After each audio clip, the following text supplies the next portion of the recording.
prends soin de toi, là. Oui, tu me protèges. Je le sais. Contre toi-même. La rencontre du Rocher, du Trizac. Écoute, Benoît, quand je parle.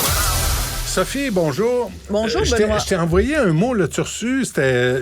Non, écoute, je t'ai envoyé ça tu viens de me l'envoyer tout de suite? Non, ce matin, bon, là, j'étais tout nu dans la douche. T'étais tout nu dans la douche, puis tu m'envoies des messages. You bet.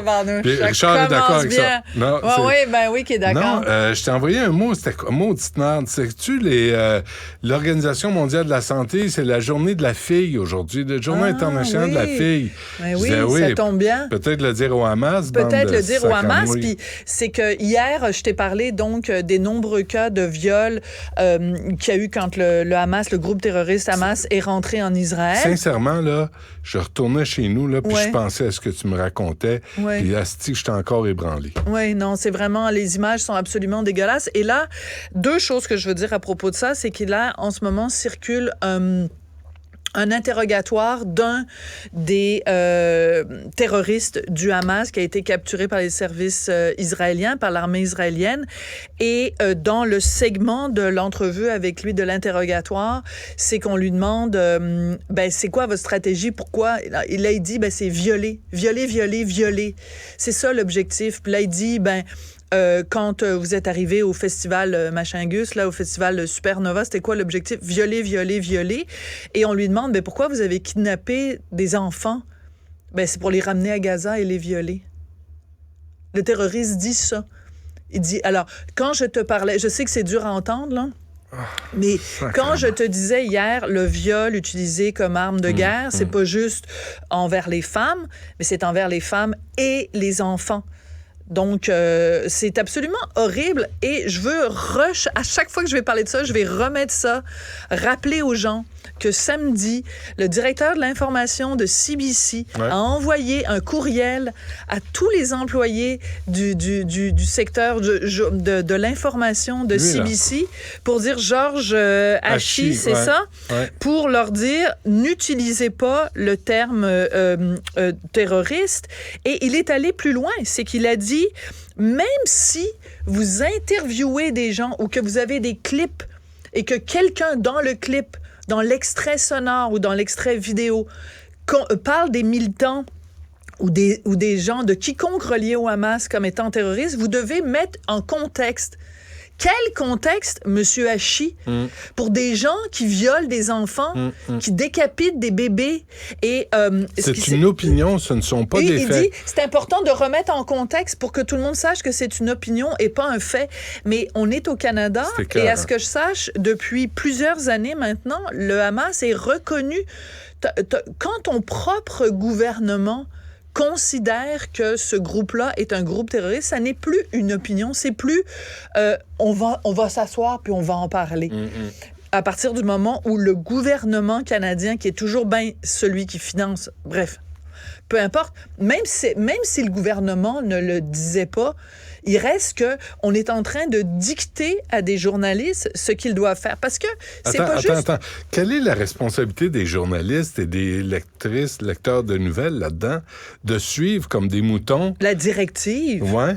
Au lieu de dire, j'ai une éthique professionnelle qui me dit que, excuse-moi, là, quand tu attaques des civils, quand tu violes des femmes, quand tu décapites des enfants, ce sont des actes terroristes. C'est un groupe terroriste. C'est pas une armée qui arrive puis qui fait ça, là. C'est pas des militants, c'est pas des militaires. C'est pas des combattants. Ça, c'est un euphémisme, ça, les combattants. Ouais. C'est pas ça, des combattants, puis d'autres ploucs au Québec qui s'en vont dire des résistants.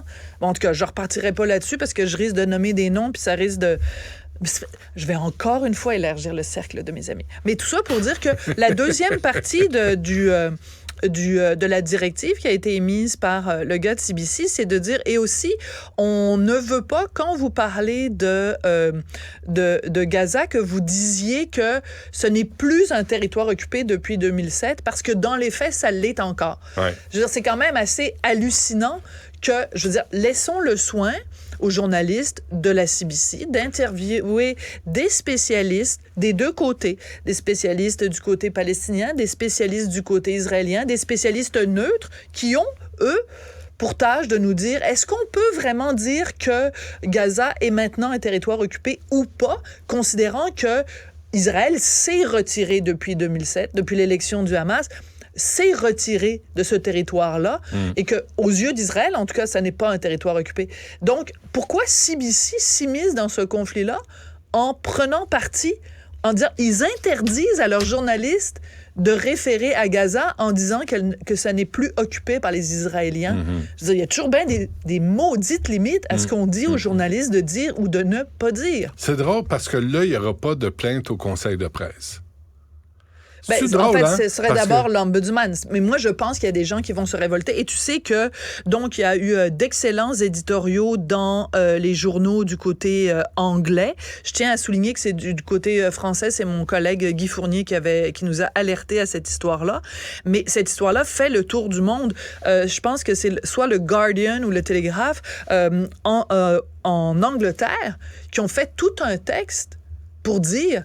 In Canada, the CBC is telling us... Le New York Post, moi c'est une copie, ce que je te donne, là, c'est une copie traduite du New York Post de ce matin.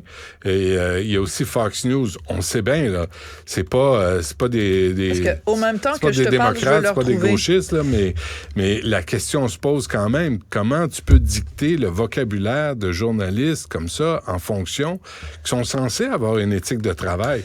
Je trouve ça épouvantable. Il va falloir que la CBC n'aura pas le choix de se prononcer là-dessus. CBC, en tout cas, je vais le retrouver. Mais oui, c'est ça. Tu as le New York Post, mais j'avais trouvé un autre journal aussi qui se scandalisait de ça.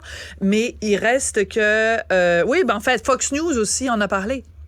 Mais Fox News, National Post. Le mouvement de définancement de la CBC, des affaires comme ça. Moi, je pense que c'est important. CBC Radio-Canada, là, c'est important de les avoir. Mais c'est important de les avoir à l'œil. Je vais compléter ta phrase. Non, mais c'est important de les avoir. Mais moi, c'est ce que je dis depuis le début. Moi, j'ai travaillé pendant des années à Radio-Canada, du côté français et du côté anglais. J'ai fait plusieurs reportages pour CBC News World, pour CBC Newsroom. J'ai travaillé à Radio-Canada comme journaliste dans la salle des nouvelles dans le temps où c'était Bernard de Rome qui lisait le téléjournal. J'ai travaillé avec Céline Galipeau. J'ai travaillé avec Marie-Claude Lavallée. J'ai travaillé des années à Radio-Canada. C'est une boîte que je connais de l'interne et je pense pas que demain matin, les Canadiens vont être mieux informés ou qu'on va s'en tirer mieux si Radio-Canada n'existe plus ou que son financement est diminué. Là n'est pas la question. La question se pose quand des journalistes qui veulent exercer leur métier libres de toute contrainte se font donner une directive comme celle-là.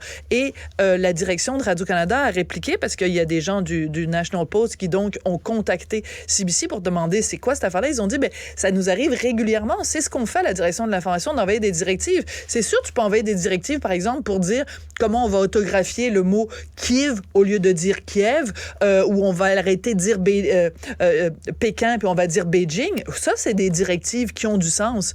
Mais ça n'est pas une question d'objectivité, de dire que, de refuser que tes journalistes à la télévision nationale, à la société d'État, utilisent le terme terroriste pour décrire des gens qui violent des enfants et qui décapitent des bébés. C'est une idéologie. Et quand la CBC devient idéologique, c'est là que moi, je pense qu'elle doit être critiquée solidement et je suis sûre qu'elle est critiquée de l'intérieur parce qu'il n'y a pas un journaliste qui a envie de se faire dire quel terme il a le droit ou pas d'utiliser. Peut-être, parce que ça les rassure. Là, ils veulent tellement pas mettre un pied, ils veulent tellement pas être décoiffés. Là. Ils sont tous coiffés sur le côté, ils sont tous bien mis. Tu peux pas mettre tous les journalistes de la CBC dans le même panier. Écoute, hier, là, pas d'amalgame non plus. Là. Hier, j'ai vu un reportage à CBC d'un reporter sur place qui décrivait ce qui est arrivé dans le kibbutz, les enfants. Il était ému, il disait... Comment ne pas être ému? Il parlait, tu sais... Alors là, tu dis, ça, c'est important de l'avoir sur le terrain. Ben oui. CBC ou n'importe quel autre. Mais quand tu te fais dicter et t'acceptes de te faire dicter quand t'es lecteur de nouvelles, quand t'es chef d'antenne, là, il y a un problème. Mais moi, j'aimerais avoir Georges Haché au téléphone. J'aimerais ça, je sais pas s'il parle français, j'aimerais ça l'avoir au téléphone. J'aimerais qu'il m'explique, lui, comment il peut comme être humain. Oublie le fait que t'es journaliste, oublie le fait de droite, gauche, Israël, Palestine. Juste, t'es un être humain, là. OK? T'as quelqu'un en face de toi qui te raconte, qui te dit, il y a des gens, ils sont rentrés dans un petit village de 400 habitants. Quand ils sont repartis, il en restait juste 200. Comment ils se sont débarrassés des 200 habitants? Ben, ils sont rentrés dans les maisons, ils ont pris des kalachnikovs, puis ils ont tiré sur tout ce qui bougeait. Femmes, enfants, personnes âgées. Ceux qu'ils n'avaient pas tués, ils les ont kidnappés pour les amener ailleurs, pour les violer. Ils sont rentrés dans certaines maisons, ils ont mis le feu. Il y a des gens, des personnes âgées, des femmes, des enfants, des hommes qui ont été brûlés vivants. OK? Comment tu peux entendre ça? On a retrouvé des corps d'enfants dont certains n'avaient plus de tête. Ils ont été égorgés, décapités. Comment peux-tu, comme être humain, et là j'en appelle à l'humanité de ces gens-là, comment peux-tu, comme être humain, regarder, entendre ces rapports-là, entendre ces informations-là, et rester de glace, et 2, ne pas considérer que ces gens-là se sont eux-mêmes sortis de l'humanité. Ce ne sont pas des combattants, ce ne sont pas des résistants. Ouais. Il y a un mot pour ça, ce sont des gens qui veulent faire régner la terreur. Et comment on appelle des gens qui veulent faire régner la terreur? Il n'y a pas 99 façons de le dire, il y en a une. Ce sont des terroristes. On n'est pas... je pense que ça affecte tout le monde. Moindrement que tu as lu les nouvelles, tout le monde est à l'envers de voir ces carnats, à part ceux qui ont défilé dans les rues et qui manifestent et qui font des doigts d'honneur et qui se moquent de la douleur des victimes. OK, moi, j'en ai une bonne pour toi. As-tu vu ce que les gens de Black Lives Matter ont fait aux États-Unis? Sur le compte de Black Lives Matter Chicago... C'est vérifié, là, c'est officiel. Sur le compte Twitter de Black Lives Matter Chicago, ils ont mis « We stand with Palestine ». Ils ont bien le droit. Ils ont bien le droit de défendre le droit des Palestiniens, mais il n'y a pas un mot sur le Hamas. Mais l'image qu'ils ont choisie, c'est l'image de quelqu'un qui saute en parachute. Avec, tu sais, les paragliders, là, qui est la méthode qui a été utilisée pour le festival de Supernova, donc dans le sud.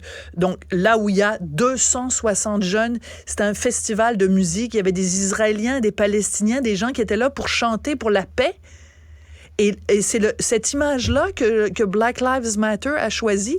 Et Black Lives Matter Los Angeles a fait tout un texte pour dire que c'était une juste rétribution de la part du peuple palestinien envers Israël et que eux, comme Black Lives Matter, vu qu'ils représentent les Noirs opprimés, nous, on sait c'est quoi l'oppression et on légitime, on trouve ça tout à fait légitime la façon dont les Palestiniens ont réagi à l'oppression d'Israël. Il me semble que pour des gens, il y a une solidarité mondiale envers Black Lives Matter et d'ailleurs, là, on n'aura pas le temps. Vas-y. Ben, je veux juste te faire écouter, si tu peux peut-être l'amener un petit peu plus loin, Tristan. Il y a une reporter de Fox News parce qu'il y a une congresswoman qui s'appelle Dlaib. Elle est palestinienne et donc devant son bureau, il y a un drapeau de la Palestine et il y a une journaliste de Fox News qui lui a demandé, ben, pouvez-vous réagir comme on apprend qu'il y a des bébés qui ont été égorgés en Israël et voici ce qui se passe. Burning children alive, raping women in the street.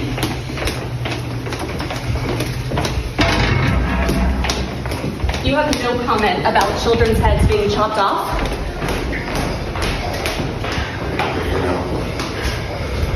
Congressman, why do you have a Palestinian flag outside your office if you do not condone what Hamas terrorists have done to Israel? Do Israeli lives not matter to you? Do Israeli lives not matter to you? Est-ce que la vie des Israéliens n'a pas d'importance pour vous? Puis elle reprend évidemment l'expression Lives Matter parce que tout le long, elle lui demande, cette journaliste de Fox News, puis on peut être d'accord ou pas avec Fox News, mais la question est pertinente en tabarouette. Qu'est-ce que vous avez à dire sur le fait qu'il y a des enfants violés, des gens qui se font décapiter, des femmes qui se font violer? Vous êtes une femme vous-même, Congresswoman. Qu'est-ce que vous avez à dire là-dessus? Elle ne parle pas, elle ne dit pas un mot. Et elle lui demande, le fait que vous ayez un drapeau palestinien devant la porte de vos bureaux, est-ce que ça veut dire que vous condone en anglais, ça veut dire, c'est le contraire de condamner, ça veut dire que vous approuvez les actions du Hamas? Elle ne répond pas. elle ne dit pas un mot pour condamner le fait que des femmes sont violées et des enfants sont décapités. La liste s'allonge, hein, de tous les donneurs de leçons, les donneuses de leçons au cours des années qui ne dénoncent pas cette attaque terroriste infâme, ignoble. Et où sont les féministes québécoises qui sont grimpées dans les rideaux quand on dit pas Yel, puis qu'on dit pas qu'on n'utilise pas le bon pronom, puis qu'on n'utilise pas le point E de l'écriture inclusive. Vous êtes où? Vous êtes où, les féministes québécoises? Dérange-les pas, sont en congrès. Mais non, ils sont en train de dormir. Sophie, merci à toute l'équipe. Et on va reprendre la chronique d'Anaïs Gertin-Lacroix demain. Puis il y a Yasmine Abdel-Fadel qui suit à l'instant.